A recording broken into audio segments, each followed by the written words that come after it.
Usa cả tôi kiếm bao số một chân, thảo cả lớn đôi ba cũng chơi tao tuần này của luôn, ta chỉ nào có chuyện gì là nhau phản tư lời.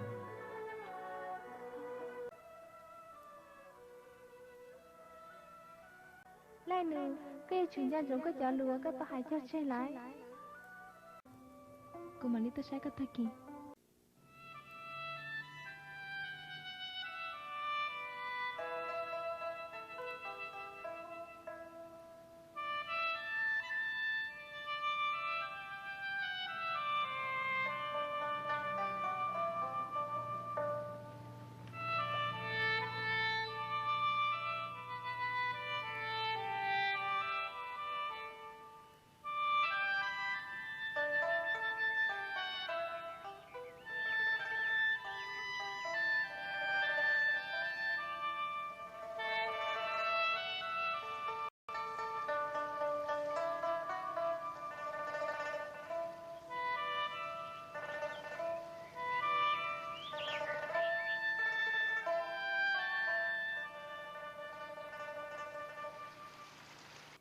Do là má, gửi xin lưu hành ly.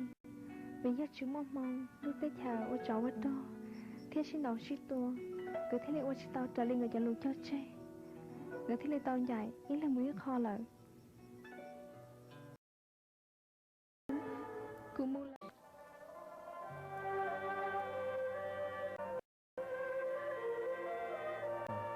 Có cả chuyện, bố mà lý nhớ tỏ, không có cho cá lò nữa.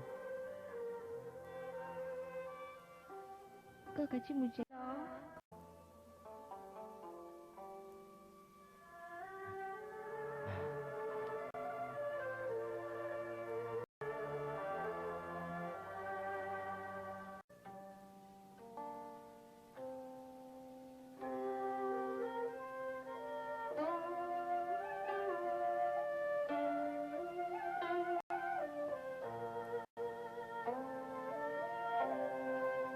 Nhớ có trong năng đó cơ cả chuyện sẽ tụi mình có hơn nữa nè để thấy lý do cái tuổi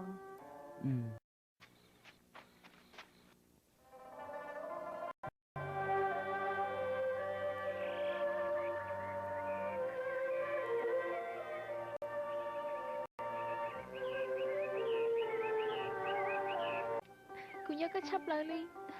Cô nhìn bao lời cái chủ tao cá lần chứ cô xin.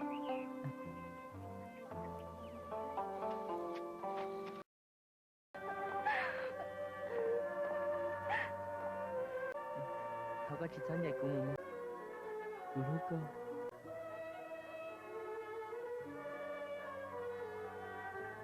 Tú nè cụ lưu.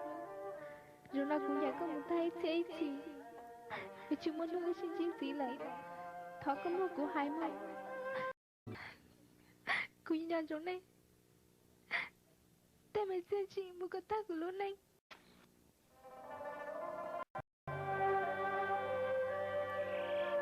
Cái xin dạy rồi nông. Những dạy một tay thế thì. Cụ anh nhau rồi con. Thế lúc có một ta của luôn này.